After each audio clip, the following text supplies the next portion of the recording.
Hey there, everybody. It's Mike DeLisio with another Dice Tower Daily Unboxing.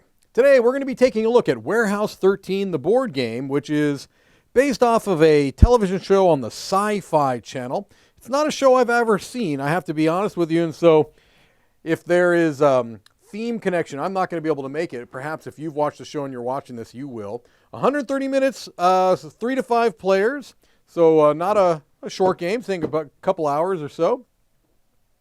In Warehouse 13, the board game, players take on the role of warehouse agents from the hit sci-fi show Warehouse 13. Agents must work together to retrieve dangerous and fantastical artifacts. But is everyone looking out for the warehouse interests, or might one of the agents be secretly working for the warehouse's most ruthless adversary, James McPherson? All right. I don't know who James McPherson is, but they're making him sound very, very menacing. Each game is considered a season played over a series of episodes. All right, well, let's take a look inside. See what there is to see here.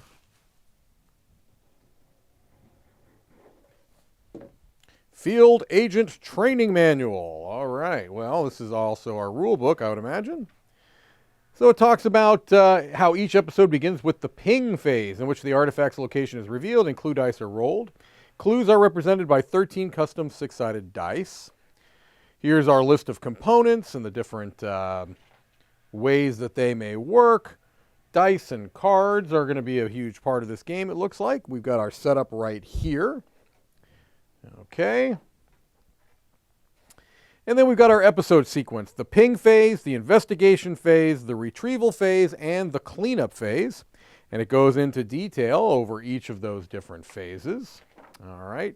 Different actions you can take. You must take one of the following actions: heal a KO or a wound, play an action trait, perform a warehouse action, travel, perform a field action, or perform a ping action.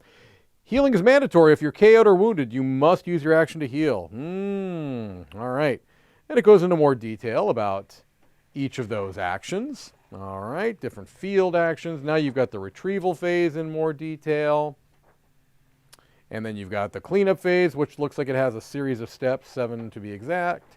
And then a finale. After 3 artifacts have been lost, the finale begins. If the traitor has not yet been revealed, they must reveal. All right, and then they've got a finale sequence as well. All right, some variants as well. A fully co-op, a fully revealed traitor. Increased and decreased difficulty, a shorter game is also possible. Here are some cardboard tokens here. These look to be your characters that you can play as. It seems to be a fine quality cardboard from what I can tell. This is a nice thick cardboard area here where you've got places for cards, and I'm assuming you're going to be placing other things here. Otherwise, it would be a remarkably large component.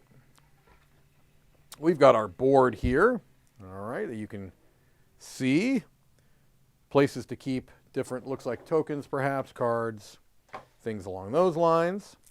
Let's see, we've got our very, very thick player aid screens that I've dropped. These are not paper, these are cardboard, and they are thick cardboard. Looks like they also have the statistics for each of the characters there on the front.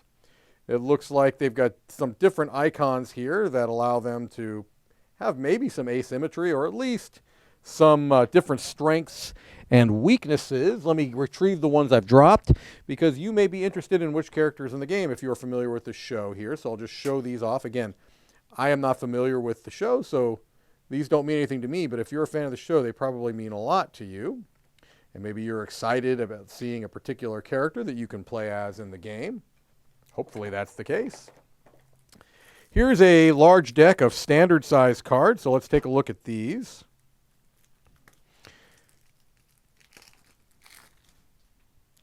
All right.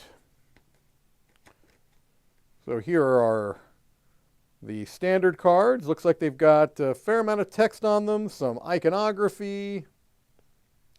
Looks like they also have some flavor text that, again, is probably going to be for fans of the show. Perhaps it looks like even some quotes from the show that characters have provided.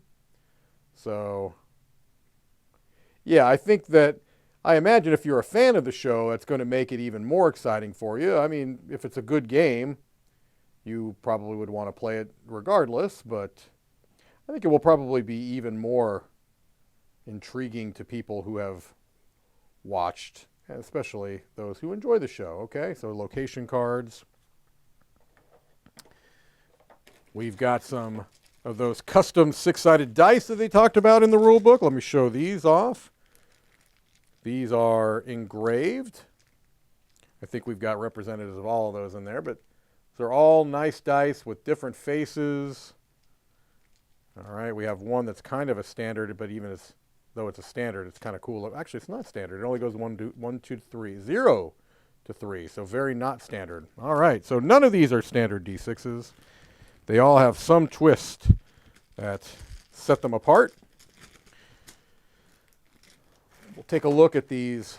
I think they were calling them warehouse toppers or something along those lines. These are plastic minis.